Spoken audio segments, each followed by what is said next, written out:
Estaría alegre cantando y bailando los 120 años. Estaría alegre cantando y bailando los 120 años. O emuná o gehinom, sin emuná la vida es un infierno. Con emuná todo es mejor. Tenemos alma, alegría y mucho amor. Hey, hey, emuná o gehinom, sin emuná la vida es un infierno. Con emuná todo es mejor. Tenemos alma, alegría y mucho amor. Para subir al cielo, para subir al cielo se necesita hacer mucha plegaria y buenas acciones. Allá arriba, allá arriba, allá arriba, allá arriba. Sadik seré, sadik seré, sadik seré. Yo no soy un judío, no. Yo no soy un judío, no ajida soy, no ajida soy, no ajida soy. Rabbi Nachman de Breslev, Rabbi Nachman de Breslev, Rabbi Nachman Meuman. Nachman Meuman. Gracias Hashem. Entonces la parashá esa semana dijimos es parashá Tetzaveh.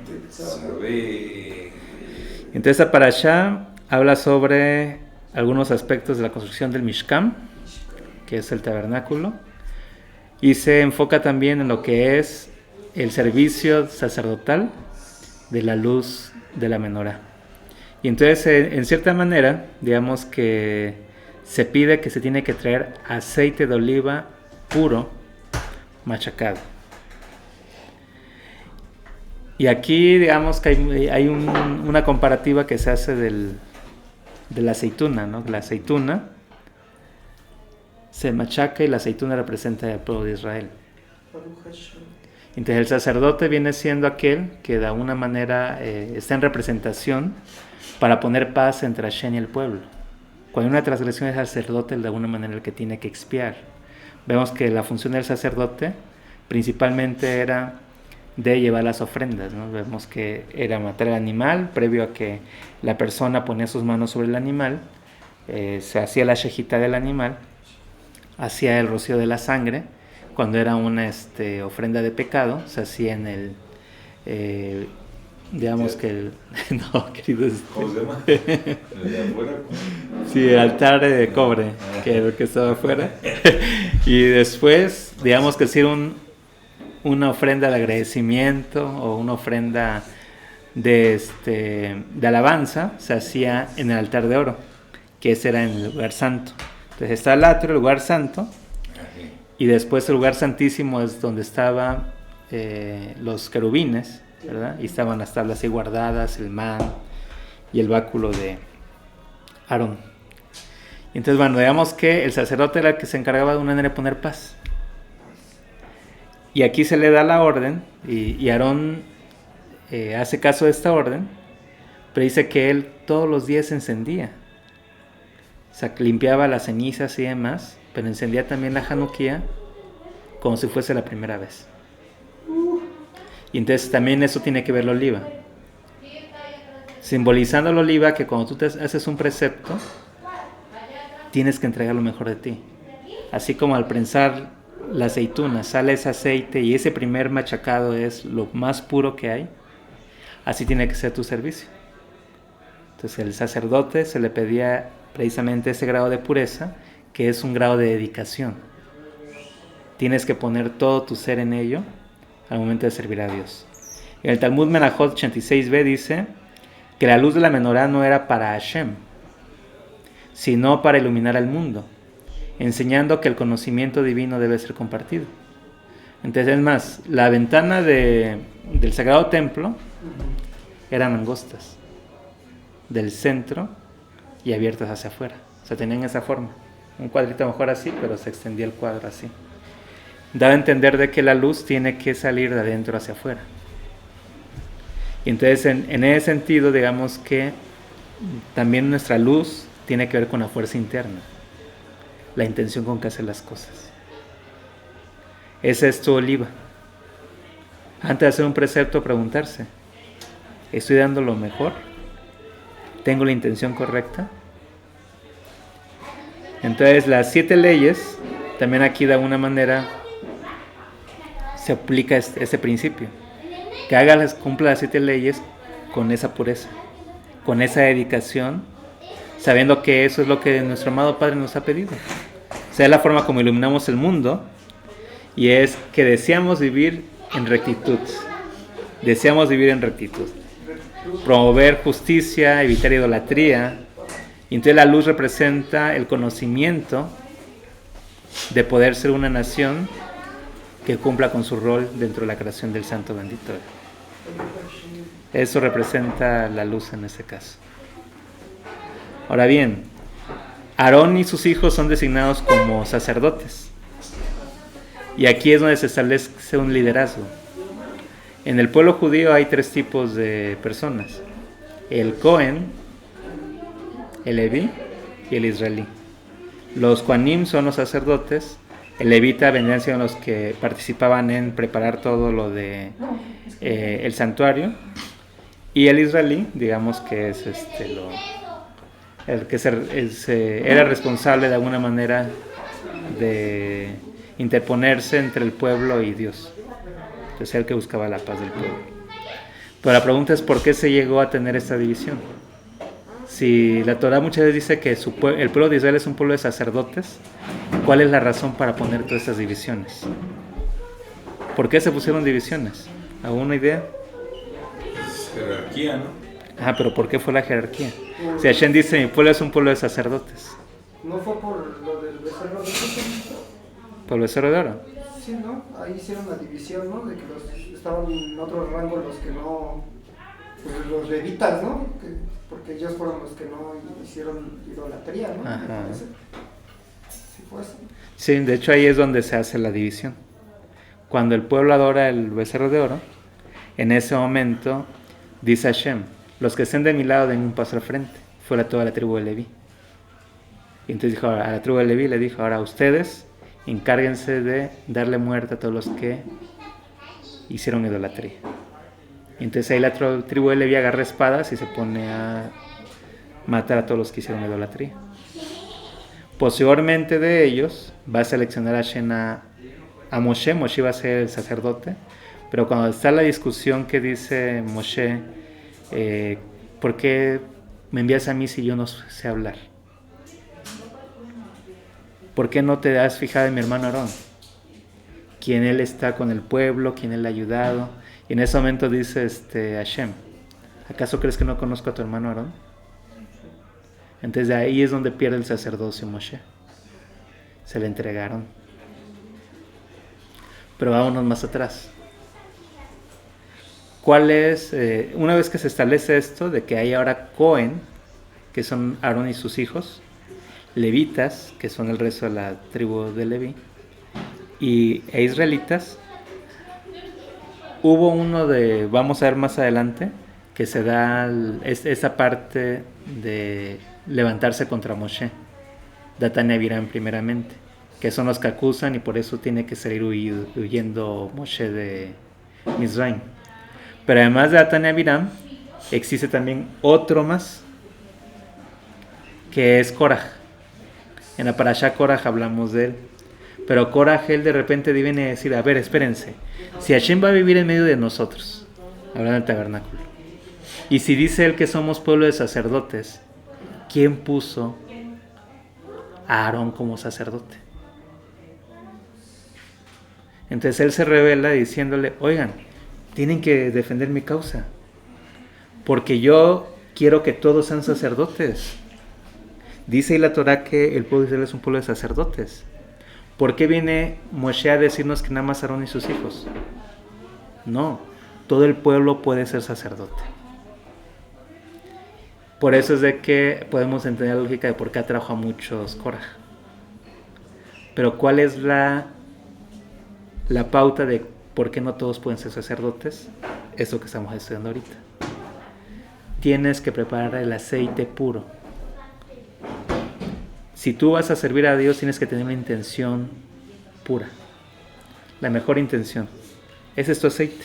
Es el aceite de oliva puro. Y la luz que tú quieres compartir es precisamente el hecho de que quieres vivir una vida de rectitud, una vida donde haces la voluntad divina. Entonces Aarón y sus hijos, que son los Kohanim, ellos son los que establecen ese liderazgo. Entonces dice Aarón, ¿cómo hace Aarón esto? Como si fuese la primera vez. Porque la pregunta es, ¿cómo puede uno entregar lo mejor cada día? Pues haz de cuenta que es la primera vez que lo haces. Cuando hacemos algo por primera vez, hay muchas cosas que pasan, ¿no? Entre ellas hay como un nerviosismo, ¿no? ¿Lo voy a hacer bien?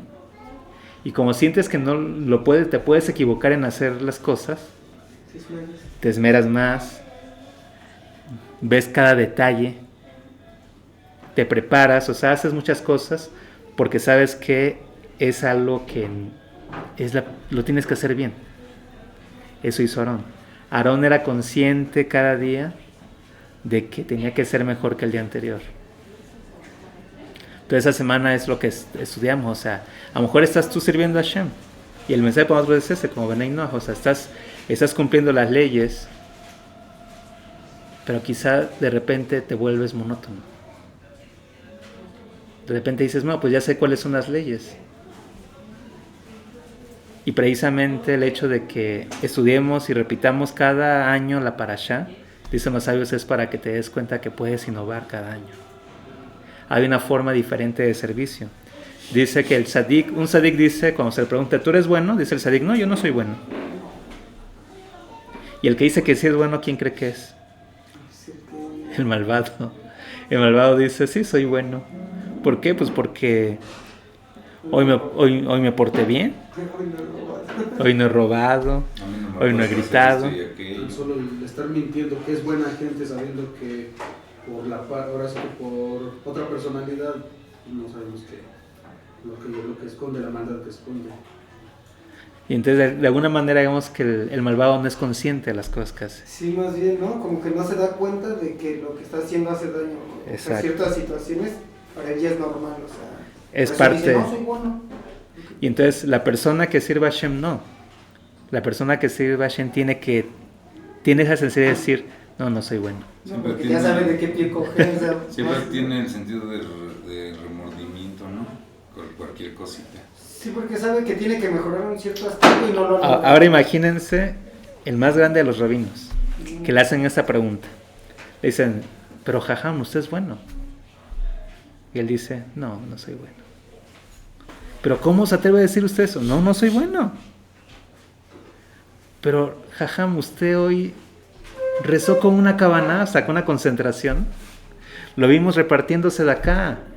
Vimos que usted hoy hizo muchos actos de bondad. Sí, pero también lo hice ayer. Pero sabes, no tuve la intención. Correcto, o sea, muchas de las cosas las hice por haberlas hecho. Porque ya es mi día a día. Pero no me emocioné al hacer esto. Entonces eso es lo que aquí implica el servicio del liderazgo de Aarón. Él se emocionaba como si fuese la primera vez. Por eso es de que aquí se cuida mucho cuando hablábamos del matrimonio, ¿no? Como si fuese la primera vez. Porque eso da un impacto. Y entonces si cada día te despiertas como que con la conciencia de que es un nuevo día, de que Hashem te está regalando esta vida y hoy tienes la oportunidad de servir por primera vez a Hashem. Y es cierto, porque cuando dormimos estamos muertos. Hay 60 formas de morir y dicen los sabios, dormir es una. Hoy volviste a nacer. Con esa conciencia tienes que despertarte a hacer otra vez todo nuevo. No hacerlo por costumbre. Agarra la aceituna, que es esa tu esencia, y saca lo mejor de ella. Hazlo con esa pureza, con la mejor intención. Hashem, hoy quiero hacer el servicio mejor que el día de ayer. Y eso es lo que, como trabaja un tzadik. De alguna manera, cuando nosotros tenemos en la mente ser mejores personas cada día para Hashem bendito, es un regalo inmerecido, somos tzadikim. El solo hecho de que tú quieres cambiar, para Hashem ya eres un tzadik. Y entonces ahora, ¿cuál es el pensamiento que debemos de tener si ya estamos convencidos de que eso es lo que Hashem quiere de nosotros, el pensamiento ahora es transformarlo a que lo hago con toda la intención, la mejor intención de servir a Hashem. Entonces el Sifrei en Vayikra 8.1 dice que la vestimenta sacerdotal tenía un propósito no solo estético, sino también espiritual, y eso reflejaba la pureza interna del líder religioso.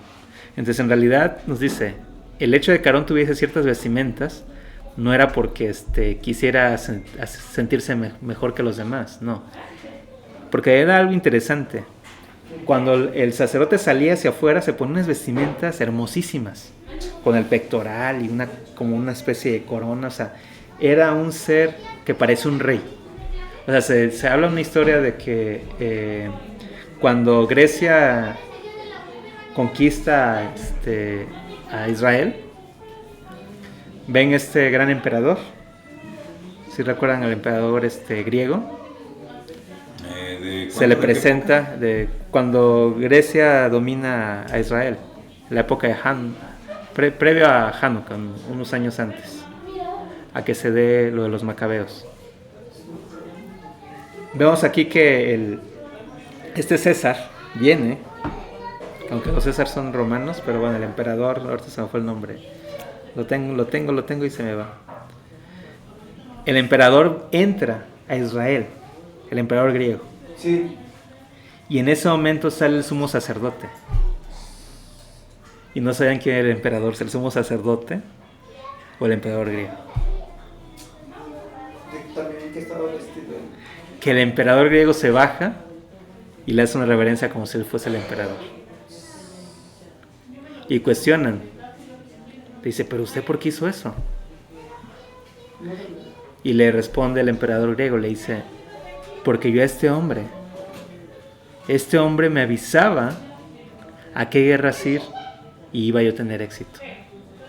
Se me revelaba en sueños. Entonces de ahí se queda esta idea de que el sumo sacerdote tenía vestimentas como un emperador, que inclusive dejaba opacado a los emperadores. Pero esa vestimenta solamente era externa. Cuando tenía que servir en Yom Kippur había un servicio que era en el lugar santísimo. Ahí tenía que entrar, lavarse y se ponía manta. La manta es, digamos que es algo, pues son vestimentas muy sencillas. Igual de blanco, pero así, con pura manta iba y servía a Hashem. Buenas noches. Entonces, esos contrastes de la excesiva, digamos que humildad para con Hashem y ese reflejo de grandeza hacia los demás, es de que así es como uno debe de dirigirse. Tú tienes que tener esa sencillez, esa esencia dispuesta al santo bendito. Esa es también la oliva pura. Tu esencia tiene que tener ese deseo de servir a Dios siempre. Y aparte de todo, como también, ¿no? Bueno, que leí más bien, Ajá. que también es una forma de demostrar cómo es presentarse a Hashem, ¿no? O sea, con dignidad, bien vestido y todo, también lo he hecho. Pero era al revés, Era al querido. revés. No, pero O sea, la ropa más simple era hacia Hashem Y la que estaba y la de realeza era para el pueblo. Para que Pero era Hashem- como para, yo creo que como para saber delante de quién estaba, ¿no? Que él sí era el mero mero. O sea, Exacto. para que- El pueblo. Ajá. Esa simpleza Como para no llamar él más la atención que ese lugar, por así decirlo. en las vestimentas, o sea, decir, estás como delante del emperador. O sea, tiene la categoría como de él depende tu vida, principalmente. Porque en Yom Kippur era el que entraba y tenía que hacer expresión. Entonces es como, dicen, o sea, la importancia. Para el pueblo, con que es lo que ve más lo físico, decía, ahí sí muéstrate como un rey, como alguien grande. Pero en realidad esas vestimentas, dice, es la verdadera vestimenta que cada uno de nosotros vamos a desarrollar a medida que cumplamos las misbot con la intención correcta. O sea, en realidad lo que tiene que venir a nuestra cabeza es que imaginemos nosotros como un servidor de Hashem. Si tienes las vestimentas más hermosas es porque tuviste las intenciones más profundas de servicio al Creador. Entonces tu exterior refleja tu interior. Es lo que se está diciendo. Y entonces si tu exterior no refleja alegría, es porque tu interior no está bien. Si exteriormente nada más estás con enojo, o con tristeza, o con algo, Hazbe Shalom, todo ello, con algo no bueno, es porque eso está en tu interior. Y entonces, ¿qué tienes que hacer? Tienes que ir ahora sí que hacer esa introspección a tu Ibodedut y hablar con Hashem. Y esa es la humildad, que tienes que abrirte completamente al Creador y decirle a Hashem, ¿por qué externamente estoy mostrando esto? Yo sé que a ti no te agrada el enojo, yo sé que a ti no te agrada el estar triste o el ser presumidos o lo que sea que uno esté ahí, el egoísmo y demás. ¿Por qué soy así? Y entonces, como estás ahí realmente mostrando tu interior, ahí Hashem te lo va a mostrar. Y entonces el sacerdote indica eso, no escondía nada.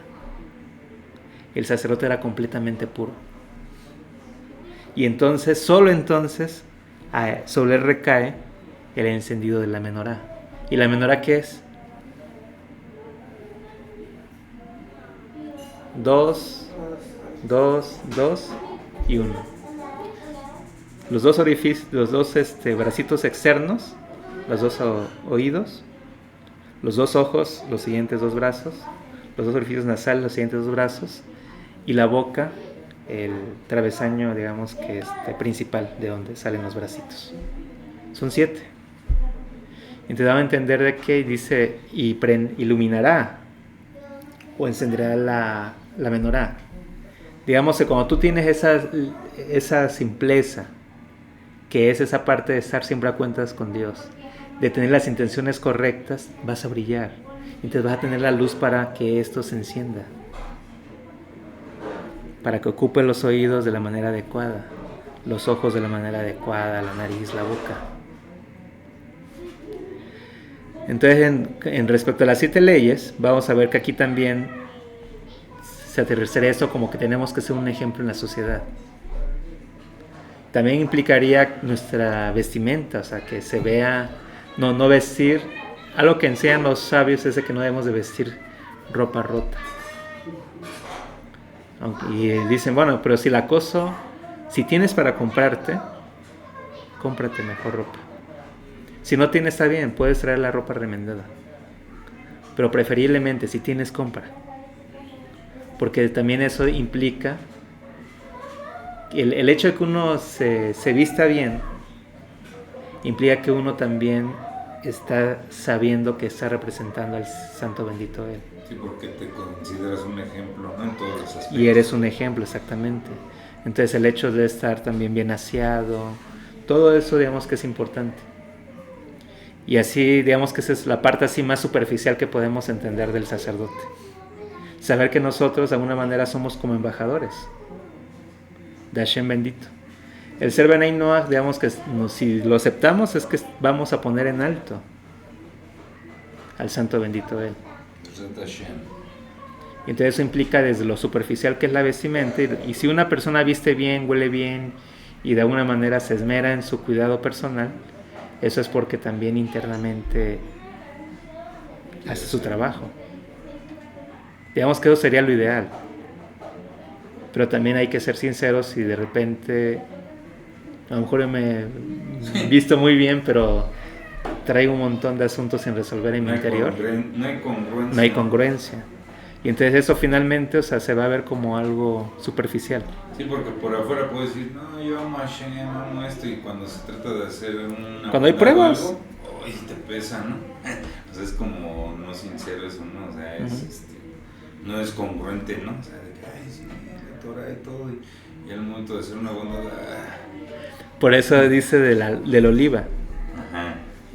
O sea, somos también, de alguna manera, aunque no somos el pueblo de Israel, pero somos parte del pueblo. Y ellos son el ejemplo a seguir. Así como el pueblo de Israel tiene que ser machacado, o sea, y ese machacado es, tienes que esforzarte en sacar lo mejor de ti. Lo mejor de ti está en tu esfuerzo. Ese es tu aceite. En otras palabras, o sea, si tú eres una persona amable y no te cuesta, no estás haciendo ningún trabajo. Tienes que ser amable de manera que te cueste. Como por ejemplo, Por ejemplo, o sea, ya eres una persona que recibe a todo el mundo bien, ¿no? Pero digamos que esa amabilidad no te cuesta, eres así. Pero lo haces porque las personas son personas conocidas, pero no eres con los que no te caen bien.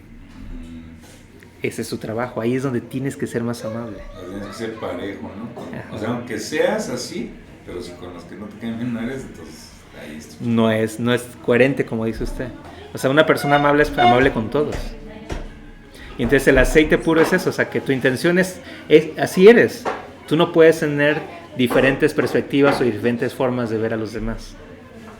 Decir, con esto sí soy, o aquí sí soy así y allá no soy así. Nada más hay dos formas. Hacia afuera tienes que dar lo mejor de ti, que es el sacerdote, tienes que ser un ejemplo, como bien lo expresaron, pero hacia adentro con Hashem tienes que ser tú. No tienes que tratar de imitar ser nadie, o sea, por eso se despojaba en ese momento el sacerdote de todas sus vestimentas. Y entraba tal y como ese soy yo, Hashem. Solo cuando somos así es como vamos a poder trabajar en nuestro interior. Quitar lo que te enorgullece, ¿no? Y a ver Si no, yo te engaño. Porque si nada más veo la parte externa de lo que hago y no veo lo interior, es ver las intenciones. ¿Por qué lo hiciste?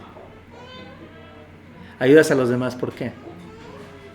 Y a lo mejor alguien puede decir, pues porque tengo. Y de esa manera los demás se dan cuenta que ellos no son tan bendecidos como yo y tan favoritos como yo. Es orgullo. Pero cuando vas delante de Hashem, ahí queda en evidencia porque lo hiciste. Por eso aquí es importante esa parte de sinceridad. Entonces, Aarón, ¿qué sefirá representa? ¿Se acuerdan? Ot. ¿Y Ot qué representa? No blasfemar. La ley de no blasfemar. Y dentro de las virtudes que tiene que desarrollar quien quiera servir a Dios es ser sincero. Tienes que ser sincero. Tienes que saber el porqué de cada cosa que haces. Y el segundo elemento es agradecido. Cuando Aarón, digamos que, ¿por qué lo hace como la primera vez? Porque decía, Hashem, ayer no fui la mejor persona, la mejor versión de mí mismo. Y me diste otro día más. Hoy me voy a esforzar más por encender la Hanukkah. Entonces cada día constantemente se estaba perfeccionando más y más y más. Sí, porque valoras que te permite estar aquí nuevamente, ¿no? Dices, ay, exacto. Esa es la librina, me lo merezco. Y entonces dice el líder, tiene que ser así. Aarón nos enseña cómo tiene que ser el liderazgo. El liderazgo es que tienes que ser transparente. ¿Quieres ser líder? Y dice Rabbi Nachman, les tengo noticias, todos los hombres son líderes en su casa. Todos los hombres son reyes en su casa. Claro, que se haga lo que la reina dice es otra cosa, pero de que uno es rey, uno es rey. Pero eso significa que uno es de alguna manera esa cabeza donde recae todo. Y entonces si yo me esfuerzo en ser la mejor versión de mí mismo, yo estoy siendo el ejemplo para toda mi familia. O sea, aquí nos viene a decir también Aarón, el gran legado que tenemos como hombres, de ser esa luz en nuestro hogar. Y de verdad, o sea, eso no van a dejar de mentir las mujeres, pero ¿a qué mujer le gusta tener un hombre todo así de que, ¿cómo te fue? Ay, pues me fue mal. ¿Y te ganaste? No. Todo así desinflado. ¿A quién? A ver, ¿qué mujer quiere un hombre así? No, ¿verdad? Gusta la seguridad, ¿no? de las películas se la atarantan. Por eso tiene que venir con esa fuerza, con esas vestimentas, esa seguridad que da. Entonces, en cierta... No lleve dinero. ¿Qué pasó, mi amor? Bendito Dios, nos fue muy bien. ¿Qué pasó, mi amor? Llegué. Aquí traje 1 kilo de tortillas. Entonces, pero la luz de la menorá es eso, o sea, es el conocimiento que tiene el varón. Entonces el hombre se convierte también es parte de nuestro servicio en el hogar, como padres, como esposos. Somos la guía del hogar, somos la luz del hogar también. Y si tenemos un varón que está comprometido, eso mismo va a dar seguridad a la mujer. Y entonces la mujer va a brillar. Pero eso implica que tenemos que encender esto, o sea, los oídos tienen que estar bien centrados en oír. ¿A quién tenemos que escuchar primero? A Hashem bendito, pues ¿qué cree? ¿Hay alguien más antes de Hashem? La mujer, A la esposa. pues sí. A la esposa. No, échatelo. Solito te estás echando las Con hojas. Hashem, dice con Hashem. No, es que después de que ya habla la esposa, entonces ya vamos con Hashem. Oye, Hashem, fíjate que... Estaba dormido en el momento. Sí, entonces, los oídos son escuchar las necesidades, como somos la cabeza, necesidades de nuestra familia. Y la portavoz es la mujer. Y entonces, desde ahí ya viene, o sea, los dos oídos. El izquierdo tiene que ver con la corrección. Y el derecho tiene que ver con la bondad. Entonces, el izquierdo, ¿qué significa? Tengo que escuchar los consejos de mi esposa. Porque Hashem también a veces me habla a través de la esposa. Pero deja que te escucho con este. Y el derecho tiene que ver con escuchar las necesidades de los demás. O sea, este me lleva a hacer la bondad y este me lleva a irme perfeccionando. Inclusive las quejas, las situaciones que se den, se escuchan con el izquierdo para reflexionar sobre ellas. No para pelear, no para estar a la defensiva. Eso nos lleva a ser un Por sacerdote. ejemplo, amor, una pregunta. O sea, bueno, Sí. los consejos, ¿no? De escuchar los consejos de la esposa. ¿Y cuándo es ocupar el intelecto para saber qué consejo no escuchan? Porque puede pasar, ¿no? O sea, La ventaja que se tiene del consejo es que no necesariamente lo tiene que hacer. Pero sí, lo importante es escuchar. Sí, porque ahorita me sorprendió eso un poco. Sí, escuchar, porque finalmente, digamos que en la familia, la esposa, Porque no hay que caer en la tontería, ¿verdad? pues de hecho, hay en la Torah hay casos, ¿no? Dice que un hombre que escuchó a su mujer y transgredió, Adán. Adam. Y Adán. Shlomo también. Otro hombre que escuchó a su mujer y triunfó, Abraham. Abraham. Sí, Abraham con Sara. ¿Y cuál fue el consejo que le dio? Que sacara a Agar y a Ismael. Y a pesar de que era algo fuerte, ¿no? Sí, pues es su hijo. Pero el caso de Adán, ¿qué fue? Que comió el fruto, ¿no? Otro, en el caso de Korah, cuando se dio la rebelión de Korah, también hubo ahí esposas que condenaron a su familia, que fue el caso de Korah. Escuchó el consejo de su esposa de que es que tú tienes que ser el sacerdote. Entonces ahí entra lo que dice Guidón. ¿Y dónde está el intelecto? O sea, mi intelecto entra a decir, a ver, yo estoy a la altura de Aarón. Así es, sí. O sea, no, ok, amor, te lo agradezco que me veas así tan grande y demás, pero sabes, yo creo que tengo que seguir trabajando para llegar a ser como Aarón. Si lo decía, ahorita les voy a decir. También. Tienes razón, ahorita les voy a decir. Ahorita les voy a decir, pues ya te vas a la tienda y ya. Y le dices a la galleta, ¿no? Bueno, es cierto. Es un decir. A la tiendita, querida, viven en tiendas. Sí.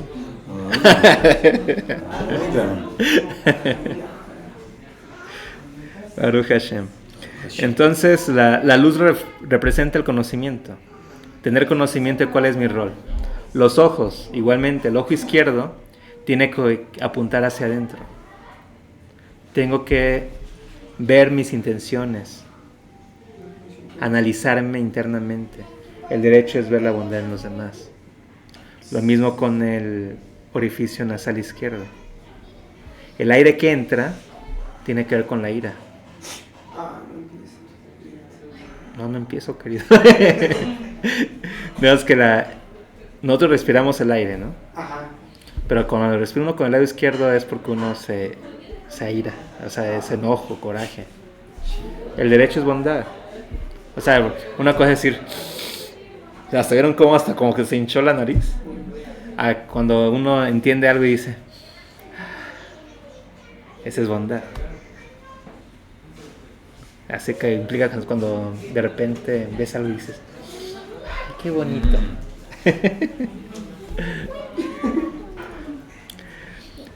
Y la boca, igual lo mismo. La boca, ¿qué es lo que hablas? Principalmente, ¿no? O sea, de tu boca, ¿qué salen? ¿Quejas? Entonces, si salen quejas es porque no eres sincero. O sea, la sinceridad tiene que ser conectado con cada uno de esos elementos. Entonces, para que podamos iluminar el mundo, tenemos que ver que cada transformación que yo haga es preguntarme, ¿esto cómo beneficia a los demás? Esa es la mejor forma. O sea, aquí intelectualmente puedes tener una buena estrategia, pero lo mejor es responder a esa pregunta. ¿Eso que vas a hacer beneficia a los demás? ¿Lo que haces beneficia a tu familia o a quién beneficia? Si te beneficias nada más tú, la respuesta es que estás siendo egoísta. No estás pensando en los demás. Entonces ahí es donde precisamente estas vestimentas implican cómo son tus acciones, cuáles son tus verdaderas intenciones cuando haces las cosas. Y en la ley no agida, aquí también se conectaría esto con establecer tribunales, establecer leyes y cortes de justicia. ¿Por qué? Porque esos son los cercos que te pones. Entonces, de alguna manera, cuando uno ya entiende esto de que cómo sirve uno a Dios, ¿qué cercos te estás poniendo? ¿Qué haces para no enojarte? ¿Qué haces para no caer en el egoísmo? ¿Qué estás haciendo? Para no sentirte triste. De esa manera logramos que haya precisamente un cerco y podamos lograr establecer verdad, justicia y paz. En Shemot Rabbah 36.3, ahí se compara la luz de la menorá con la sabiduría de la Torah también. ¿Con qué? La sabiduría de la Torah. Así como la menorá alumbraba hacia afuera a los demás, también así la vida de quienes estudian la Torah se ilumina. Entonces la Torah se considera la luz también. Entonces dándonos a entender que tu menorá se enciende con la luz de la Torah. O sea, eso tienes que prestar oído a los consejos de Torah. Y ahí es la respuesta más directa a lo que preguntaba Guidón. ¿Qué consejo? El consejo de Torah es el que necesitamos. Los ojos están enfocados. Analizando la Torah para que revise cómo estoy yo poniéndola en práctica. Y la Torah a beneficio de los demás. Y lo mismo. Digamos que el respirar aquí tiene que ver el orificio nasal izquierdo con que yo mismo me exija también. Mientras que el orificio nasal derecho, el área que sale así como decir, no pasa nada. Y la boca igual. La boca hablando palabras de Torah. Cuidado nuestra forma de hablar. Maimónides en Ilhot Melahim 9.14 establece que la humanidad está obligada a vivir bajo un código de leyes morales y a reconocer a Hashem como la fuente de toda justicia. Entonces aquí nos lleva ahora el Rambam a ver que también la menorá hace referencia a las 7 leyes, dice él. Diciéndonos que la luz de la Torah para el mundo, ¿cuál es? Que antepongan 7 leyes. Esa va a ser la luz para las naciones. Y eso se refleja en el hecho de que uno designe sacerdotes. ¿Y qué es un sacerdote? Pues en nuestro caso sería a alguien que nos ilumine, alguien que encienda, que nos enseñe sobre cada una de estas leyes. El Zohar en Tetzaveh 88b dice que la vestimenta sacerdotal reflejaba la armonía del universo, mostrando que cada detalle de la creación tiene un propósito divino. Esta idea recuerda que cada acción en la vida tiene un impacto y que nuestras decisiones deben alinearse con la voluntad del Santo Bendito. Entonces cada decisión que tienes hay un impacto. Entonces tienes que sopesar cada decisión antes de tomarla. Nuevamente regresamos a la pregunta. ¿Con qué intención lo haces? Segundo, ¿a quién beneficia eso que vas a hacer? Y si agregamos un tercero, tendrá que ver con el hecho de que cómo esto también a mí me hace una mejor persona. Digamos que siempre va a haber tres aspectos en cada precepto. Está la cuestión personal, que tiene que ver con el mejoramiento, la cuestión trascendental, que tiene que ver con cómo mejoro yo el mundo, y principalmente el servicio al Santo Bendito.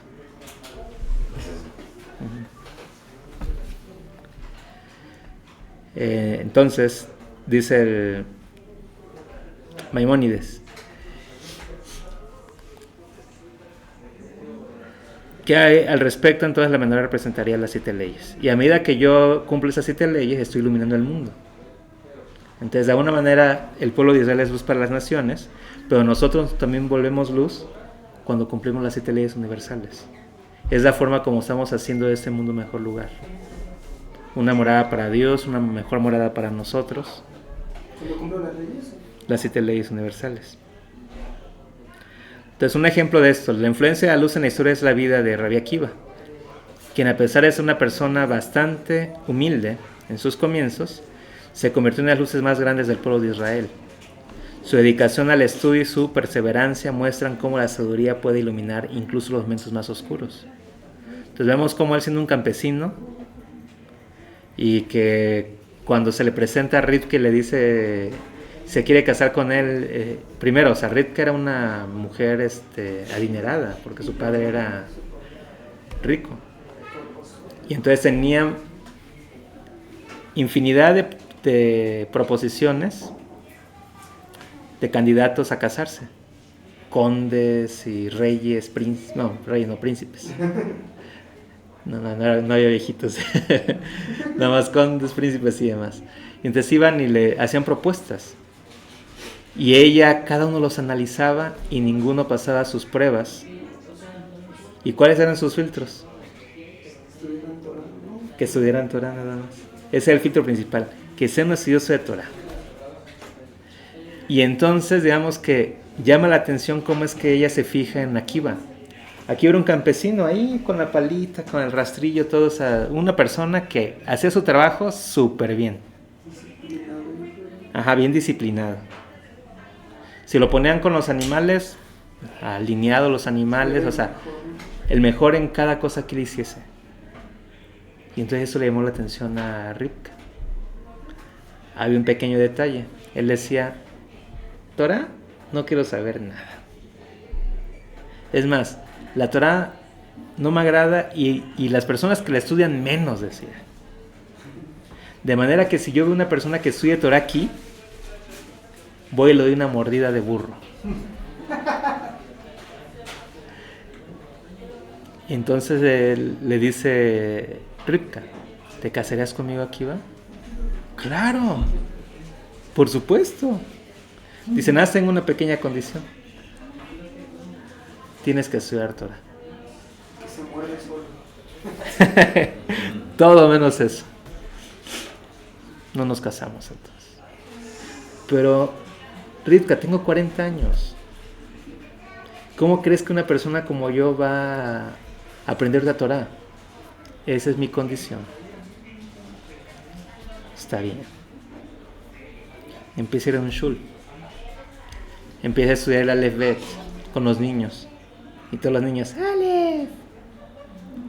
Aquí va, Aleph. Bet. Y así, aprendí Aleph Bet Rabbi Akiva. Después el Shema Israel. Después otras bendiciones de los alimentos. Y así fue aprendiendo poco a poco más y más bendiciones.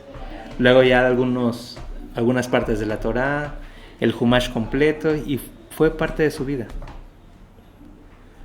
Y se volvió la persona más brillante, que toda la Torah que hoy recibimos se dice que es gracias a él. Pero no fue así su comienzo. Muchas veces se quiso rendir. Y por eso nos trae este ejemplo, esta parashá. Porque ser un líder en la casa, ser ese varón que sea el ejemplo de todos, brillar, ser luz para los demás. Rabbi Akiva muchas veces quiso renunciar a todo. Su esposa le enseñó el potencial que tenía. ¿Cómo? tenían un pequeño huerto. Y entonces ya los limoneros dieron limones. Entonces ya tenía ahí sus limoncitos y decía, ve al mercado a venderlos. Y aquí iba de repente, 2-3 horas, acabó todo. Mi amor, mira, se vende muy bien. Al día siguiente otra vez llevaba el doble de limones, ¿no? Se acabó. Tercer día, llevaba el triple, se acabó. Y dijo, mi amor, vamos a ser ricos vendiendo limones. Dice, ¿sí aquí va? Sí, esto es lo nuestro. Qué bueno que lo veas así. Y al día siguiente, ¿y mis limones? Cambié los limoneros ahora por jitomates. Pero los limones se están vendiendo bien. Jitomates aquí, otra vez. Vendió todo. Al día siguiente, igual todo. Al siguiente día dijo, no, los nuestros son los jitomates. Sí, de verdad, sí. Ya se imaginan al día siguiente, ¿qué, verdad? Cebollas. Y siempre constantemente estaba cambiando de los productos a Rabbi Akiva. ¿Por qué? Porque le estaba dando a entender, Rivka tiene su potencial muy grande. Y aquí viene la parte de la mujer. Aarón no se construyó solito.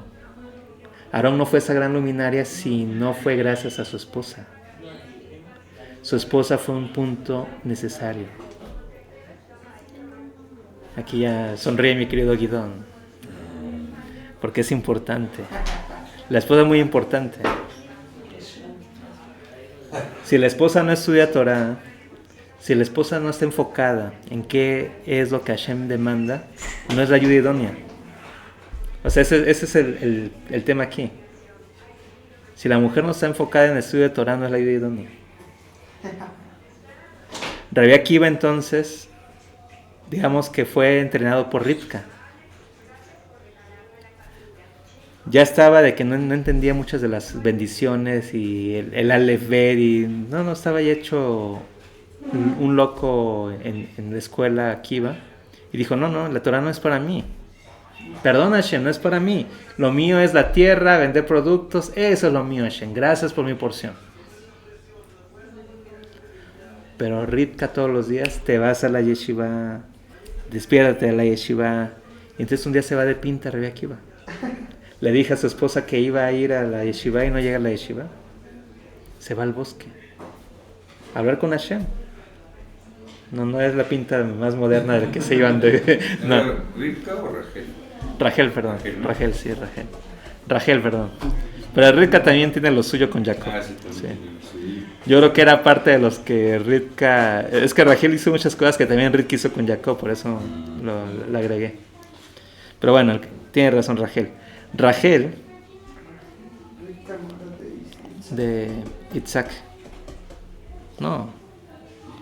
Jacob, Rachel y Lea. Isaac, Rivka, sí. Sí, tiene razón. Bueno, todas las matriarcas están relacionadas, querido. Sí, porque Sara profetiza. Al principio ahí fue al revés. Abraham no digamos, él estaba buscando a Hashem y Sara lo apoyó. O sea, ahí el mérito de Sara fue que lo apoyó. Pero después que ya se conecta con Hashem, ahora sí Sara se vuelve la ayuda idónea. Y entonces a partir de ahí ya vuelve a ser alguien que guía, en ese caso Abraham. Rivka, a pesar de que es una aparentemente mujer dócil, y de Isaac no se habla mucho, pero sin embargo gran parte de las cosas que hizo Isaac fue gracias a Rivka. Y por eso es que la conecté con Rachel, porque Rivka algo que hizo es que hizo lo que ella quería con Isaac. Sí. Ella dijo que iba a bendecir a Jacob, y a quién bendijo Isaac, a Jacob. Sí. Y muchas de las cosas que se hacían en la casa de Isaac era Rivka quien lo hacía todo, pero a partir de una docilidad. O sea, ella inclusive se dice, Rivka, una de las cosas grandes que se dice ella es que le decía a su esposo, decía mi amo, mi rey. Y lo trataba como tal. Sí, pero pues porque él estaba Porque justamente, o sea, finalmente era la manera como ella lograba hacer es ayuda idónea para Isaac. Con Jacob, pues Lea vemos que de alguna manera es una dinámica diferente, porque también está Rachel. Lea representa la tefilá, por eso dice que no tenía ella pestañas, de tanto que lloraba. Y ahí refleja el poder que tiene la mujer a través de la tefilá, de poder inclusive arrebatar el esposo a su hermana, ¿no? Porque Jacob estaba comprometido con Rachel. Entonces, la Rachel de la que estamos hablando, que es la esposa de Rabbi Akiva, en realidad sí tiene muchos pedacitos de todas. Sí. Pero bueno, regresando a la historia, se va de pinta Rabbi Akiva. Se va al bosque a hablar con Hashem y dice: Hashem, de verdad, perdóname, pero no, lo mío no es tu Torah. Perdóname, ¿no? De verdad. Tengo una cabeza de piedra. No entra nada, Hashem. Perdóname. Sigo trabajando la tierra, sigo cultivando. Eso es lo mío, Hashem. Y de repente escucha una gota, pero que las retumbabas en la cabeza, así de...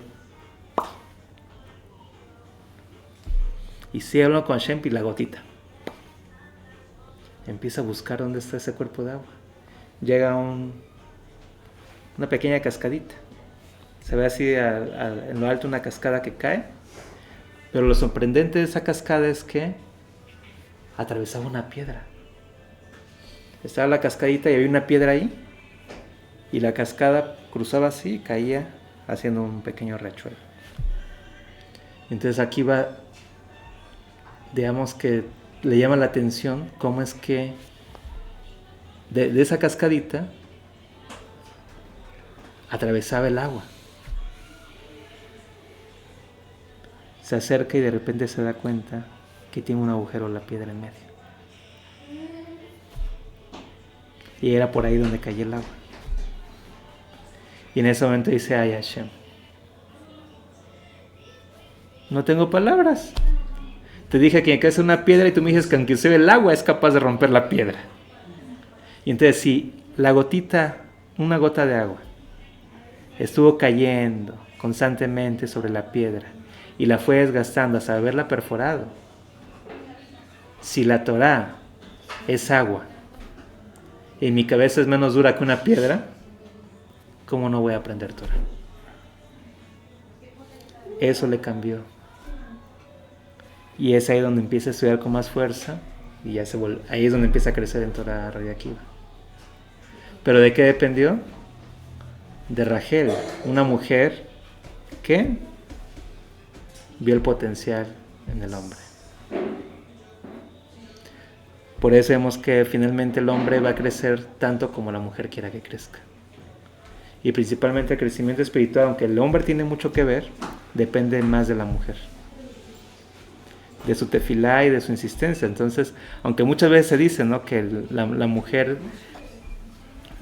es queja de la mayoría, ¿no?, que cuando se casan parece que tuviesen otro niño, ¿no? ¿Y por qué? Porque de alguna manera, digamos que el varón Hashem nos hizo muy impulsivos. Sí, Chabelote. ¿Qué pasó, amada mía?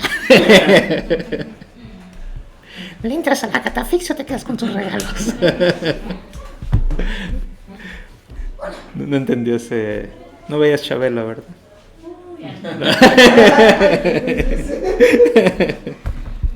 Dice Sarita, ¿quién es Chabelo? Sí, realmente ese es el gran trabajo de la mujer. Entonces aquí también nos hace ver esa parte, o sea, detrás de todo varón hay una mujer también. Y la mujer, digamos, que tiene que ver, no porque el varón sea un hijo, pero de alguna manera necesita desarrollar esa... Shalom, shalom, todo lo bueno, bendiciones. Estoy ya bien, niña. De manera entonces que la mujer es la que va a potenciar al hombre. Todavía bien. Luego platicamos, ¿no?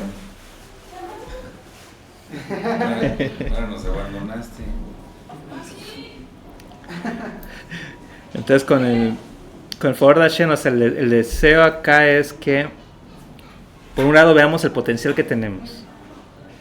Y de alguna manera esta parasha nos enseña que así como Aarón con ese... todas esas ganas, con todas las intenciones buenas y dulces, se levantaba a hacer como si fuese la primera vez el encendido de la Hanukkah, de la menorá, perdón. Fue también gracias a su esposa. ¿Quién no, no sé quién se suspira? La esposa de Aarón. Pues bien, era tan recatada que ni sabemos de ella. ¿No? ¿No se sabe de ella? Lo que sabemos es que sí era una descendiente de levitas, o sea, eso sí, todas eran se casaban con la misma Sí, tribu. pero era una santa seguramente. Ujú. Sí. Pero además era Sí, de Aarón no se conoce a su esposa. como su papá de Barcor, no sé. Entonces, bueno, aquí se nos habla de Rabbi Akiva precisamente para ver el potencial. O sea, finalmente Rabbi Akiva en su entorno, o sea, no es que nos imaginemos como ser como Aarón, porque solamente los descendientes de Aarón pueden ser sacerdotes dentro del pueblo de Israel, pero sí para ver el potencial. O sea, Rabbi Akiva fue alguien que desarrolló todo su potencial gracias a la esposa que le tocó. Gracias a Hashem. Y entonces hoy podríamos ver que, de igual manera, podemos ser líderes que muestren la equidad, la justicia, que de alguna manera defiendan derechos, que busquen porque haya un sistema legales justos y en cierta manera que se dediquen al estudio pero para mejorar el mundo. Ese, digamos, sería el principal trabajo para cada uno de nosotros. Entonces, en conclusión, vemos que la luz, que es la Torah, es parte necesaria en cada uno de nosotros para que establezcamos justicia, verdad y paz en este mundo. En ese sentido, el aceite puro representa el que nosotros nos exijamos más, nos esforcemos más en cumplir con la Torah de Hashem, en ver cada cosa como si fuese la primera vez. Y las 7 leyes sería una conexión con la menorá. La menorá representaría las 7 leyes que hay que tener esa sabiduría, o sea, el fuego de cada bracito representaría tener el conocimiento de mis leyes, Sí. para ponerlas en práctica. Que Hashem nos ayude, Besat Hashem. Gracias Hashem. Que esa fue la parashat Tetzaveh. Vamos a hacer una Mishnah del capítulo 3, Mishnah 8, Pirkei Avot. Dice Rabí Dostai, el hijo de Rabí Yanai, dijo en nombre del Rabí Meir: si la persona olvida una sola palabra de su estudio de Torah, las escrituras lo consideran como si hubiera faltado en su alma. Como está escrito: guárdate y guarda tu alma, no sea que te olvides de las cosas que han visto tus ojos. Devarim 4:9. ¿Es posible que sea así incluso si sus estudios fueron muy difíciles? No, pues el versículo continúa: no sea que aparten de tu corazón todos los días de tu vida. De aquí que la persona no falta en su alma, a no ser que les aparte libremente de su corazón. Entonces aquí se dice que las palabras de Torah no se tienen que olvidar. ¿Por qué se olvidan las palabras de Torah? Porque no tuviste la intención correcta al momento de escucharlas. ¿Y cuál es la intención? Nos sentamos aquí no para ver cómo fallan los demás. Yo. Cuando yo recibo Torah es para mí. Y entonces si te olvidan es porque pensaste en los demás menos en ti. La Torah es para hacer introspección uno mismo. También dice que si faltas a tu alma, como está escrito, guárdate y guarda tu alma, no sea que te olvides de las cosas que han visto tus ojos. Aquí hace referencia a los milagros. Entonces, si fueses consciente de los milagros que constantemente recibes, no dejarías de ver qué es lo que Hashem pide de ti, o sea, estudiar su Torah. Sí, efectivamente. Sería muy lógico. Dice, ¿qué pasa si el estudio es difícil? Ese no cuenta, o sea, ese tienes que estarlo repasando. Entonces dice Rabbi Nachman: si la persona olvida una sola palabra de sus estudios de Torah, las escrituras le consideran como si hubiese faltado en su alma. El alma y el cuerpo, la sabiduría y la locura, la luz y la oscuridad, todos corresponden a la vida y a la muerte respectivamente. Por lo tanto está escrito: la sabiduría le da vida a quien la posee. Coelet 7:12. Sí dice que la sabiduría le da vida a quien la posee. ¿Entendemos ello? Ahora otra vez, ¿cómo muere? La sabiduría da vida a quien la posee. Sí. La luz, digamos que representa la Torah, es la sabiduría. Entonces, si tú recibes luz, te da vida. Y alegría.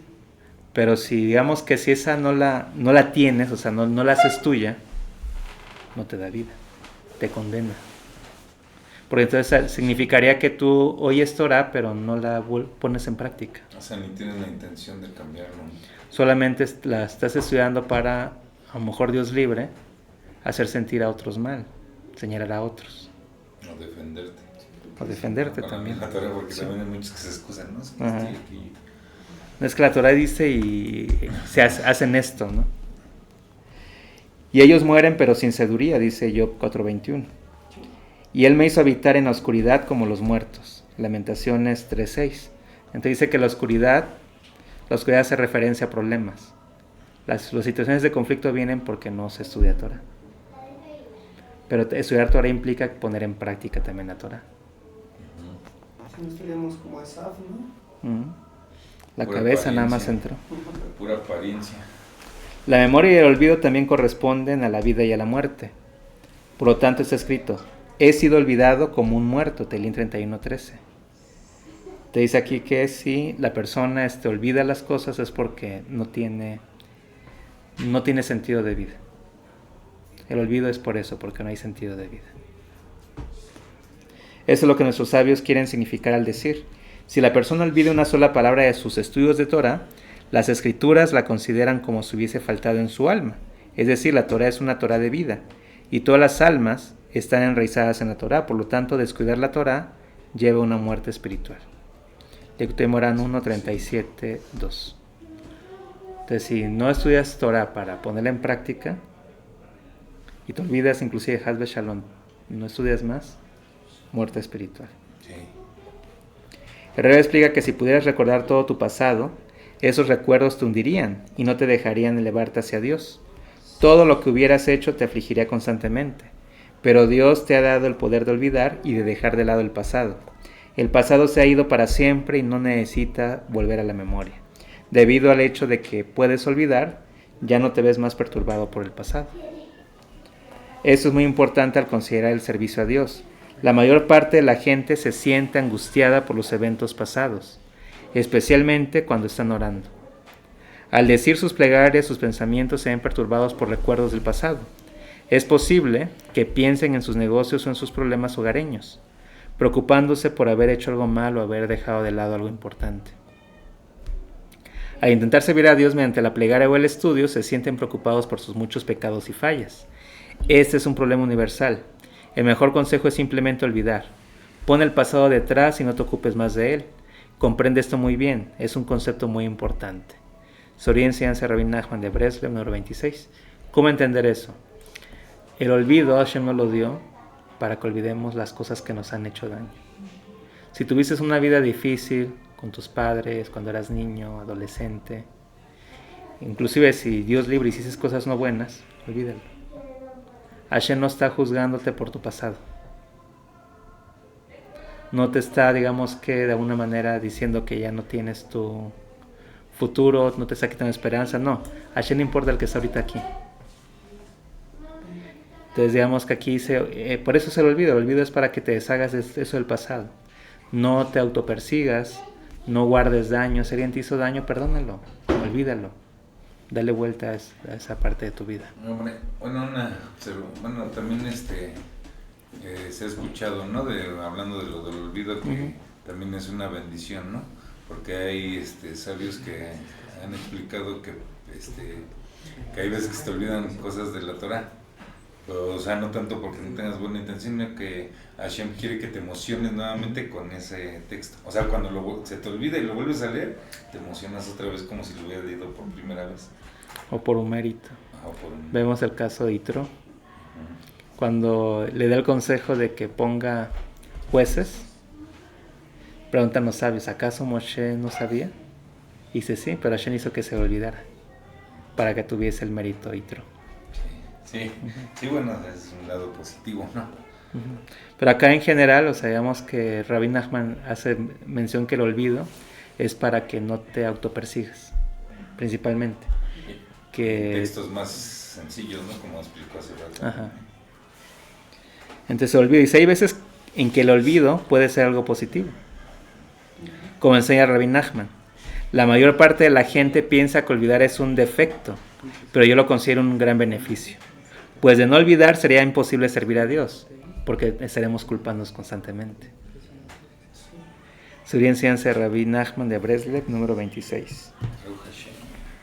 Si la persona olvida una sola palabra de estudios de Torah, las escrituras la consideran como si hubiera faltado en su alma. Dice, esto hace referencia a uno que olvida al no repasar sus lecciones debido a la negligencia o al abandono voluntario del estudio. Aquí dice, la Mishnah se refiere al que lo hace teniendo tiempo y omitiendo el repaso. O sea, está diciendo que en cierta manera que para que tú obtengas Torah tienes que estarla repasando. No existe el que ya escuché todas las parashot y ya me las sé todas. Sí, no, también sería algo... Tenemos que estar repasando constantemente. Pero si su olvido es involuntario, no es penalizado. Así enseñaron los sabios. Ser respetuoso con un anciano erudito en la Torah que ha olvidado sus conocimientos debido a la enfermedad, pues tanto las segundas tablas de la ley como los fragmentos de las primeras tablas quebradas fueron guardados dentro del arca del pacto. Trato de Berajot 8a. Sabe entender de que la persona mayor que ya tiene a lo mejor algún problema de falla en memoria, ella no la puedes tú juzgar como bien dice usted. O sea, no es porque haya querido olvidar, sino simplemente ya por su edad. Solo en ese caso. Dice Rabbi Nachman también, hay un tiempo por olvidar. El Rebbe Nachman ocasionalmente nos dice que es necesario que la persona tenga un cierto orgullo. Como está escrito, también se enorgulleció de seguir los caminos de Dios. Es el orgullo que dicen los profetas. Aquí de sentirse orgulloso, siéntete orgulloso de que me conoces, de que haces mi voluntad. Crónicas 2 y 7:6. Ello es tan beneficioso como el ayuno, pues cuando la persona debe lograr una percepción espiritual mayor o ascender a un nivel superior, tiene que olvidar lo que sabía. Vemos así que el Rabí Seir ayunó para poder olvidar el Talmud de Babilonia. Bahametzia 85a. Ello se debió a que tenía que alcanzar una percepción mucho mayor, es decir, la Torah de la tierra de Israel. O sea, fíjense aquí es algo que lo que menciona. Dice aquí que en el caso de Rabí Seirá, él ayunó por olvidar el Talmud de Babilonia. O sea, el Talmud Babli, que es el de Babilonia, es el que muchas veces se consulta. Pero también hay un Talmud que es el Talmud Yerushalmi. El Babli se hizo en Babilonia. Ahí los judíos de Babilonia lo escribieron. El Yerushalmi se hizo en Jerusalén. ¿Y es más elevado el de Jerusalén? Es más cortito. De hecho, es más detallado el Babli. Por eso es el que hay más referencia al Babli. Y dicen que al Babli se le da la razón cuando hay una discusión entre Jerusalén y Babli. Es al Babli. Uh-huh. Pero aquí lo que hizo Rabí Seirá dice ayunó para olvidar. ¿Para qué? Para que cuando leyera el Yerushalmi fuese como si fuese la primera vez. Y el orgullo ayuda, como el ayuno. Ello se debe a que el orgullo también hace que la persona olvide su sabiduría, como enseñan nuestros sabios. Todo aquel que es orgulloso, su sabiduría lo abandona. Pesajín 66b. Dice, ¿quieres olvidar tus estudios de Torah? Vuélvete orgulloso para que vuelvas a aprender desde cero.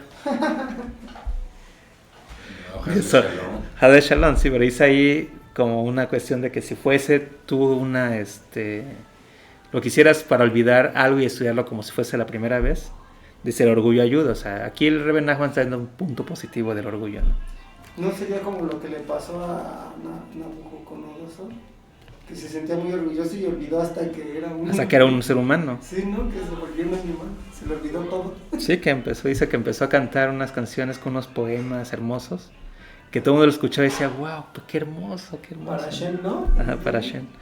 Y que del cielo gritan, ya cállate. Y pues él como vea que es lo más hermoso, ¿no? No es agradable a Shem. Pero era su orgullo de pensar que era un buen poeta y demás, cantador y demás, ¿no? Dice, sin embargo, eso requiere el conocimiento de cómo ser orgulloso. Dice aquí Rabbi Nachman, o sea, no pienses que cualquier tipo de orgullo te sirve, dice. Pues el orgulloso es en verdad una transgresión muy grave. Si la persona realmente se vuelve orgullosa, su sabiduría la abandonará totalmente. No podrá alcanzar la percepción espiritual, sino que en verdad se volverá un tonto completo. Te dice, la persona que realmente es orgullosa es una persona tonta. Por lo tanto, es necesario tener una gran habilidad para ello. La persona debe saber que se vuelve orgullosa solo para ascender a un nivel superior, pero pese a ello debe mantenerse verdaderamente humilde. Lectei Moran 1, 246. Digamos, aquí hay que entenderlo. O sea, ese orgullo es un orgullo de decir nada más, ya aprendí esto. Hashem hace que se te olvide. Si tú lo ves con la intención de que tú lo aprendiste. Pero tienes que tener aquí lo que el Rebbe se refiere, es que tu intención no sea realmente presumir que ya sabes algo. Como Ramán, ¿no? Que según dijo que no le iban a poner comentarios, le puso 1000. Sí. Más de 1000, ¿no? Ahí está, más de 1000 comentarios. Pensaste que no te iba a poner comentarios. Exacto. Entonces, igual aquí. O sea, aquí, en cierta manera dice, bueno, cuando tú tienes ese orgullo, pero lo estás haciendo con una intención. Mi intención de decir que sé eso es porque lo quiero volver a repasar. Porque sé que Hashem lo va a hacer que lo olvide. O sea, digamos que tienes que decirlo con la intención correcta. Ya, o sea, como, voy a decir porque se me olvide y otra vez. Sí, con la intención bien, pero bien teniendo que la intención de decirlo es porque quieres que Hashem te dé olvido y lo puedas aprender desde cero otra vez. Mishnah 9 dice, Rabbi Hanina ben Dosa dijo, todo aquel cuyo temor al pecado precede a su sabiduría perdurará. Pero todo aquel cuya sabiduría precede a su temor al pecado, su sabiduría no perdurará. Él solía decir, todo aquel cuyas acciones exceden a su sabiduría perdurará. Pero todo aquel cuya sabiduría excede a sus acciones, su sabiduría no perdurará. Entonces aquí hace referencia a lo siguiente, a la persona que dice que tiene temor al pecado, o sea, que antes de ponerse a estudiar, primero tiene temor a la transgresión, su sabiduría perdura. Pero el que es más sabio y tiene menos temor, o sea, que hay más sabiduría que temor, su sabiduría no perdura. ¿Y lo anterior cómo va? El que tiene, digamos, que más temor, o sea, tienes temor a Dios y tu sabiduría es menor. Entonces ahí tu sabiduría perdura. O sea, vamos a entender que el temor a Dios es lo que hace que perdure tu sabiduría. Y el otro dice, aquel que sus acciones exceden su sabiduría, es decir, Hashem te muestra en la Torah cómo es que tienes que comportarte. Cuando tienes más acciones de lo que la Torah te exige, es ahí donde se dice que tu sabiduría va a perdurar. Pero si tienes más sabiduría que acciones, no perdura.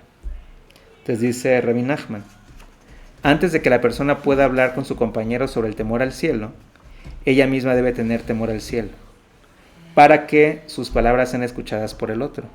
Como afirman nuestros sabios, todo aquel que tenga temor al cielo, sus palabras serán escuchadas. A todo Berajot 6b. El temor al cielo también hace que sus palabras permanezcan con su compañero, pues a veces uno habla con el otro, inmediatamente sus palabras abandonan el corazón del otro y no quedan en él, como indica la Mishnah. Todo aquel cuyo temor al pecado precede a la sabiduría, su sabiduría perdurará. Entonces también hace énfasis a eso. Si eres una persona que quiere transmitir a los demás sabiduría, tienes que tener temor a la transgresión primero. Si no, no se puede.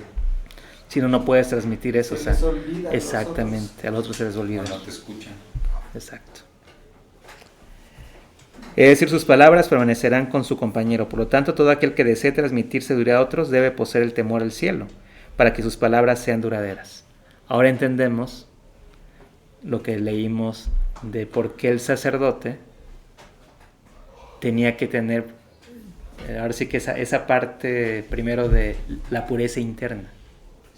Esa pureza interna es el temor a Dios también. Cuando temes a Dios, pones demasiados cercos para no transgredir.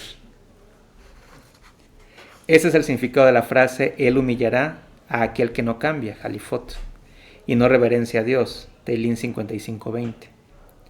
Esto hace referencia a uno cuya sabiduría no perdura después de su muerte, pues no deja hijos ni discípulos, que representan Jalifot, que también puede significar sustitutos. Ello es una señal que no teme a Dios, pues de hacerlo su sabiduría perduraría después de él, a través de sus hijos o discípulos, quienes escucharon sus palabras. Likutei Moharan 2.7.5. Entonces el temor a Dios lo que hace que perduren los discípulos. La integridad y la confianza en Dios de Rabbi Hanina ben Dosa eran tan extraordinarias que sus colegas dijeron de él: cuando la Torá habla sobre hombres de verdad, Shemot 18:21, está haciendo referencia a Hanina ben Dosa. Mejiltá Eitro. Todo aquel cuyo temor al pecado precede a su sabiduría. Esto hace referencia a aquel que considera el temor al pecado como el objetivo de sus estudios. Por ejemplo, estudias sobre el orgullo o la tristeza, pero para no transgredir eso, no caer en el orgullo y la tristeza. O sea que eso es muy elevado, dice aquí el Rebbe. Que estudies buscando cómo corregir un mal atributo. Ahí tu sabiduría perdura. Pero todo aquel cuya sabiduría precede a su temor al pecado, su sabiduría no perdura. Como está escrito, la conclusión de todo el asunto: cuando todo ha sido oído, teme a Dios y guarda sus preceptos, pues esa es la totalidad del hombre. Coel 12:13. Todo aquel cuyas acciones exceden a su sabiduría perdurará, pero todo aquel cuya sabiduría excede a sus acciones, su sabiduría no perdurará. Si el estudio no lleva a las buenas acciones, finalmente será abandonado. Eso también puede leerse como: si la persona instruye a otros mediante su ejemplo, y no con meras palabras, su sabiduría perdurará en aquellos que aceptan su consejo. Entonces te dice aquí la Mishnah: antes de que quieras decir a los demás qué hacer, hazlo tú. Sea un ejemplo. Si no los vas a alejar. Si no sé todo el ejemplo. Los vas a alejar y vas a ser peor. Pero si la persona no practica lo que predica, su sabiduría no perdurará, pues sus palabras no serán aceptadas. Minhas Shabbat.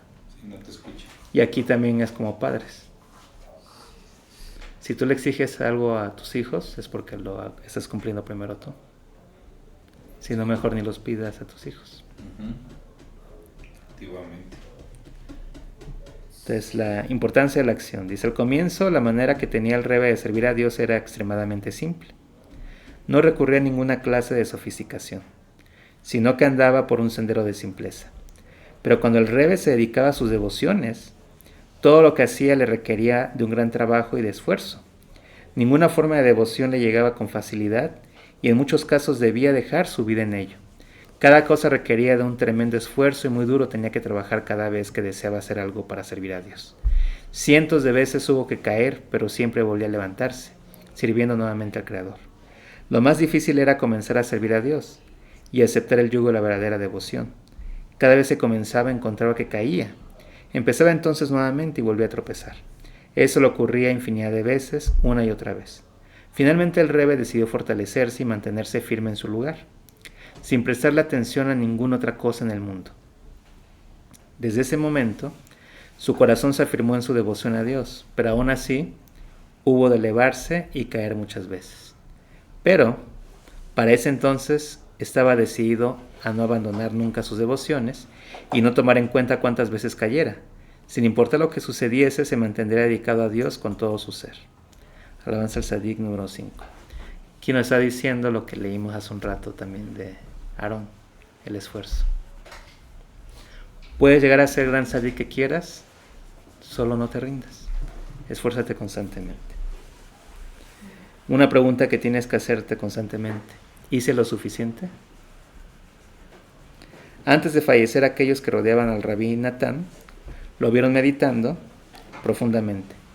Cuando le preguntaron al respecto, él les dijo: ¿ustedes piensan que estoy preocupado porque no pude orar como debería haberlo hecho? ¿Porque no estudié tanto como debería haber estudiado? ¿Porque no hice lo suficiente para difundir la enseñanza del Rebbe? No, hice lo que pude. Sin embargo, no sé si llevé a cabo con plenitud la simpleza del Rebbe. Entonces el Rabí Natán llegó a hacer tantas cosas, pero dice: pero al final me quedé cuestionando, ¿me hice lo suficiente? ¿Llegué a hacer lo que Hashem me estaba pidiendo?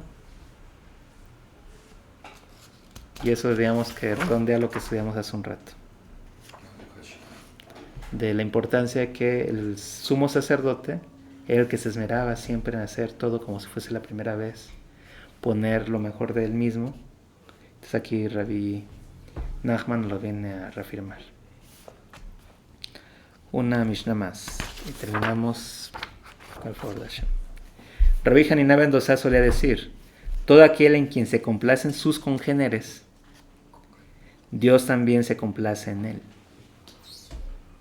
Todo aquel En quien se complace sus congéneres, Dios se complace en él. Entonces, ¿qué significa esto? Todo aquel que de alguna manera cae en gracia con sus seres de alrededor. Eso significa que Dios se complace con él. Pero todo aquel quien sus congéneres están disgustados, Dios también está disgustado con él.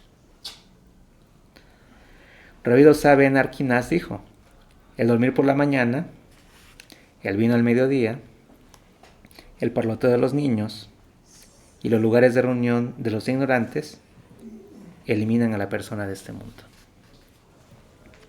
¿Puedo repetir?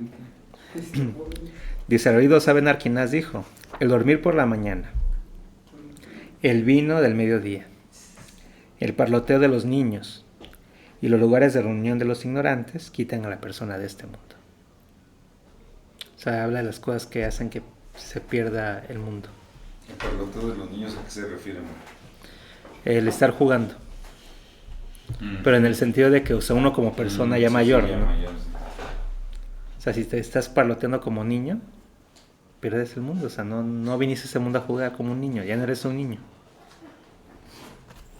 Tú sí. No, ella es niña, vale. No, yo soy niña. Tú sí eres un niño. Rey Natán dice: el Bet Knesset, la sinagoga, recibe ese nombre debido a que es un lugar de reunión, kinus. Ahí se junta todo tipo de personas que dicen muchas palabras de Torah y de plegaria. Por ese motivo existe una gran medida de santidad en la sinagoga. Toda palabra que se diga, cada palabra de Torah y de plegaria, tiene un tremendo poder para inspirar a la persona a acercarse a Dios. Entonces digamos que eso nos habla del lugar especial. Ahorita en ese momento ese lugar, las palabras de Torah ayudan y nos dan fuerza para que podamos retornar a Hashem. Pero hay mucho más que eso. Desde la rotura de los recipientes en el momento de la creación, se diseminaron numerosas chispas de santidad por el mundo entero. Cada palabra hablada, cada letra articulada, sirve para recolectar esas chispas y elevarlas. La reunión kinus de las chispas, especialmente en el Bet Knesset, construyen mundos de santidad y anulan las klipot, trayendo la paz y la bendición al mundo. Basado en el Kutei Halachot Bet Knesset 4.2. En escribió Rabarush, Rab Jonathan, nos ha enseñado que cuando nos reunimos a estudiar Torah, pasa esto.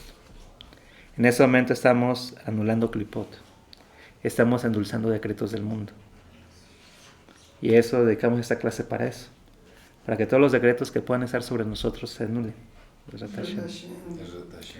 Que el Santo Bendito, Él quite cualquier cosa no buena que esté por encima de nosotros. Como dice el rezo del pueblo de Israel, que el malvado no haga el mal, que Hashem nos libre de que el malvado haga el mal contra nosotros, que aleje a los malvados de nosotros. Que lo haga, pero que nos dé la fuerza para pasar la prueba. No, ¿No? que los aleje de nosotros. Que los aleje. Sí. Los malvados los alejan. Que los malvados los aleje de A lo nosotros. del Sí. no bueno, ¿no? ¿O cómo? No, que en el rezo se dice, hay uno de los rezos que se dice en la mañana, donde el pueblo pide que los malvados no hagan el mal contra nosotros. Yo sé que el no bueno, pues, ya No, que no. es su chamba, pero No, que los malvados no hagan el mal contra sí. nosotros, que Hashem nos libre de los se malvados. vaya, vamos a hacerlo, hacemos. Todo esto se dice con respecto al Bet Knesset de los sabios, pero un Bet Knesset de los ignorantes, dice, no es posible construir mundos de santidad. Todo lo contrario, tal reunión destruye la construcción de santidad. Pero ojo, dice Bet Knesset de los ignorantes. Se refiere a los que no estudian Torah, a los lugares de reunión donde se habla para burlarse a los demás, tonterías y demás. Sí, de los vanos, ya Ajá. que sabemos más. Dices, esos lugares destruyen el mundo. Haz Shalom. Haz de Shalom. Separan y diseminan más aún las chispas de santidad por el mundo entero. Es así que los lugares de reunión de los ignorantes quitan a la persona del mundo. Entonces aquí lo que se está diciendo es que debemos evitar nosotros reunirnos en lugares de ignorantes. O sea, ese consejo es para nosotros. No hagas reuniones ni estés en reuniones de ignorantes porque esos te sacan del mundo. No hagas reuniones ni estés en la reunión de los ignorantes. ¿Por qué eso qué, perdón? Te saca del mundo. No. Todo aquel en quien se complacen sus congéneres, Dios también se complace en él. Pero todo aquel de quien sus congéneres están disgustados, Dios también está disgustado con él. El rey Moshe Cordovero, conocido como el Ramak, explica eso en el sentido de que la persona debe siempre intentar ser agradable y conciliatoria con los demás. Tener siempre esa disposición para con todos. Transformando la ira en buena voluntad, ello refleja el principio de santificar al hombre de Dios, como afirma el Talmud. Aquel que estudia Torah le presta atención a los eruditos, le habla con suavidad a la gente y lleva a cabo sus negocios con honestidad. ¿Qué es lo que dice la gente de él?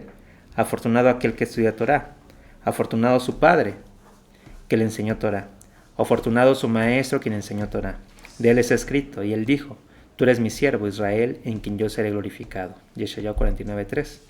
Y la persona que se comporta de la manera opuesta genera en los demás la reacción opuesta, profanando así el nombre de Hashem. Yom 86 Tomer Deborah. El dormir por la mañana, el vino al mediodía, el parloteo de los niños, los lugares de reunión de los ignorantes quitan a la persona del mundo. Las tres disposiciones enumeradas por el Rabí Yoshua en Tratado de Avot 2.11 son inherentemente no buenas, dañando el cuerpo y acortando la vida. Por contraste, los 4 hábitos mencionados aquí son físicamente gratificantes, pero espiritualmente dañinos. Cuando la persona se hunde en la búsqueda de la lujuria y de la indulgencia del mundo, destruye su mundo con sus propias manos, dice el Radbatz. Se despide el deseo con una pequeña historia que es una llamada para despertar, dice. Reb Chapsi, un Breslover, se despertaba muy temprano en la mañana y era uno de los primeros en llegar al shul. Inclusive, en los helados inviernos de Ucrania, incluso después de los 80 años, cuando se preguntó al respecto, él dijo que de seguro sería más fácil para él quedarse en la cama bajo las mantas frente a un clima tan helado.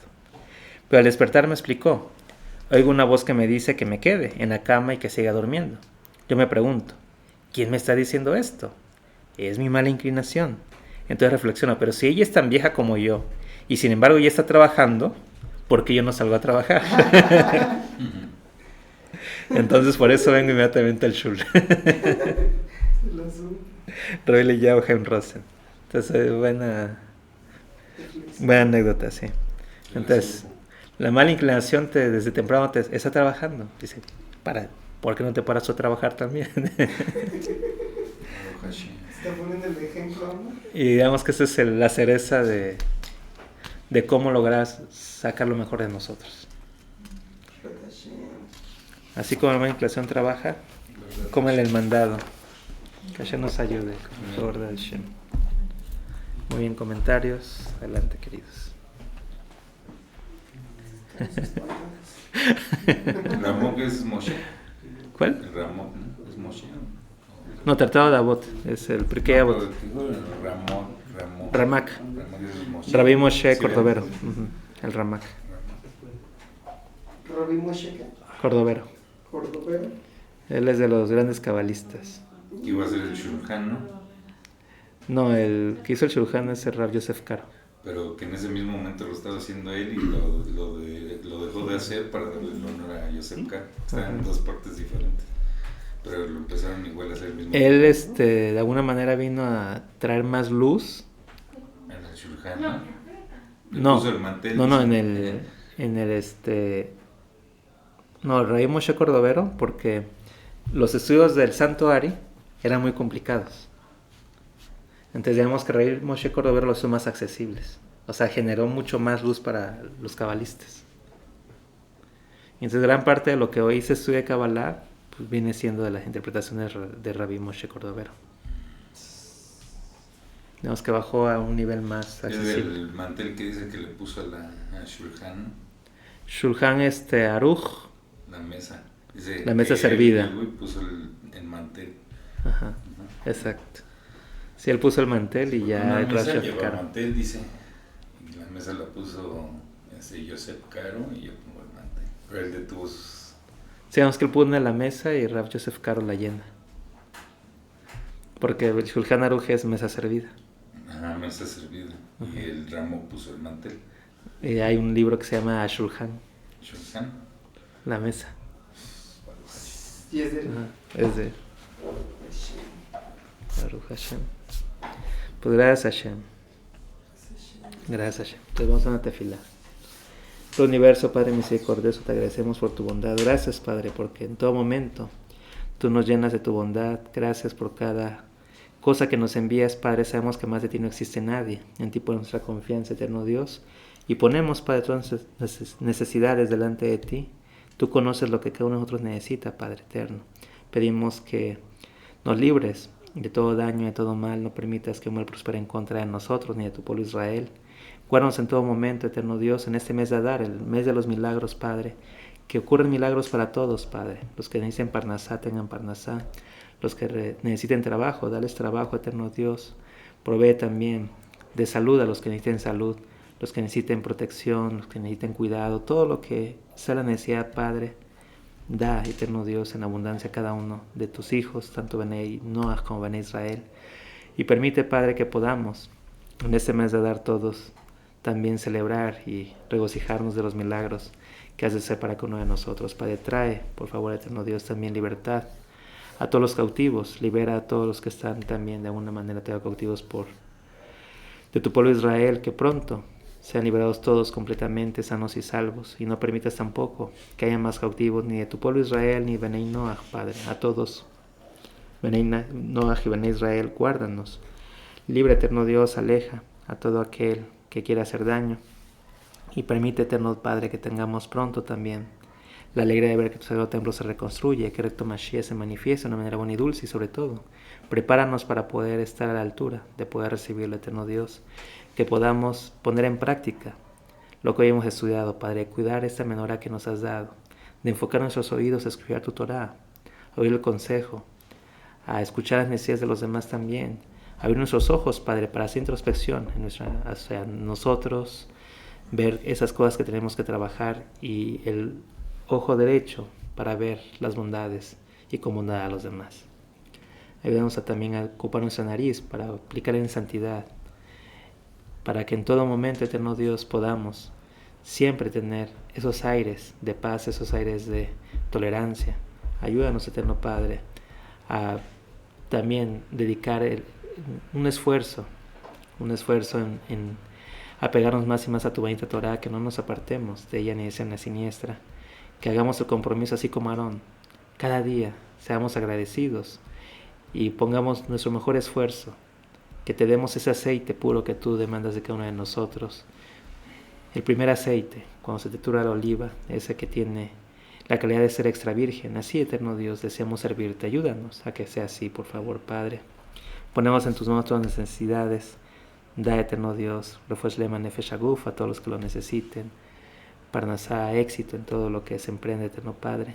Y protege sobre todo a tu pueblo Israel. No permitas que el mal prospere en contra de ellos, ni a ningún Benei Noach también prospere el mal contra ellos. Gracias, Padre, por tu bondad, por tu amor, por ese estudio de Torah. Que podamos encender, eterno Dios, con la seguridad de tu Torah, poner en práctica cada cosa que hemos aprendido y ser la mejor versión de cada uno de nosotros. Que podamos servirte conforme a tu voluntad en todo momento y nos vayamos de este mundo siendo la mejor versión de nosotros mismos. Que sea tu voluntad, Padre, y que pronto podamos ver que el Sagrado Templo se reconstruye, que el Mashiach se manifiesta de una manera buena y dulce, y que todas las naciones reconocen que tú eres uno y único y además de ti no existe nadie. Que así sea tu voluntad pronto en nuestros días. Amén y amén. Gracias, Hashem. Gam ki elech begeisal mafeh lo irara ki ata imadi. Gam ki elech begeisal mafeh lo irara ki ata imadi. Ki ata imadi. Ki ata imadi. Gam ki elech begeisal mafeh lo irara ki ata imadi. Gam ki elech begeisal mafeh lo irara ki ata imadi. Ki ata imadi. Ki ata imadi. Aun cuando voy por un valle de sombras, no temeré de mal alguno. alguno, porque tú estás conmigo, porque tú estás conmigo, aun cuando voy por un valle de sombras, no temeré de mal alguno, porque tú estás conmigo, porque tú estás conmigo, porque tú estás conmigo, aun cuando voy por un valle de sombras, no temeré de mal alguno, porque tú estás conmigo, porque tú estás conmigo, aun cuando voy por un valle de sombras, no temeré de mal alguno, porque tú estás conmigo, porque tú estás conmigo, porque tú estás conmigo. Baruch Hashem. Gracias Hashem, gracias Hashem. Y bueno, un anuncio. Besrat Hashem, vamos a hacer Purim en Islahuaca, Campo del Eterno. Viernes, a partir de las 12, con el favor del Eterno, para que preparen sus disfraces, con el favor del Eterno. El favor de Hashem. Tesoro y dulce, shalom, la a todos.